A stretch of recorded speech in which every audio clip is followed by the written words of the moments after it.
ఈ అవకాశం పట్టుకొని మనం వెళ్తుంటే మనం ఎలా చూస్తున్నారంటే ఆ పిచ్చినా కూడా చూస్తాం. కరెక్టా కదా? ఏంటి కాలే, ఏంటి బస్సే, ఏంటి లచ్చే, మీకెందుకండి?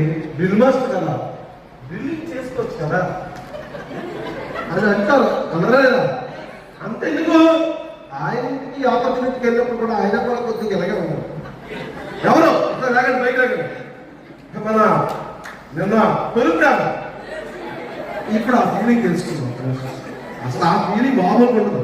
నేను ఒక నృత్యం వెళ్ళినప్పుడు నాకు అర్థం లేదు. ఓకే, మీ దగ్గరికి వచ్చే అవకాశం ఇచ్చినప్పుడు లోపల శ్రీనివాస్ బయట ఉన్నాడు కాదు, ఈ శ్రీనివాస్ వస్తుంది, ఆ శ్రీనివాస్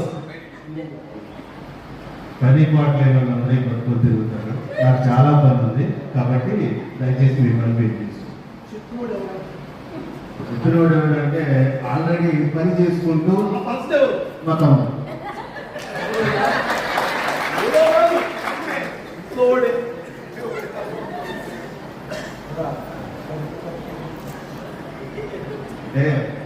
డబ్బులు వచ్చినాయి. అప్పుడు నాకు డబ్బులు అవసరం. సో దీంట్లో డబ్బులు ఉన్నాయి.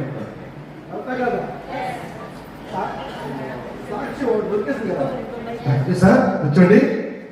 ఇప్పుడు అసలు అవసరం లేదు. లేకండి సార్, లేకండి సార్.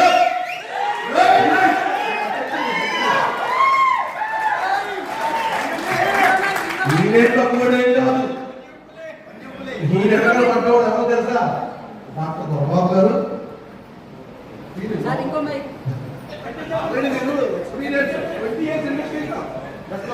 నేను ఆల్రెడీ 2-3 years బ్యాక్ సోపులు పేస్ట్ సేమ్ ఇలాంటిదే చేశాను.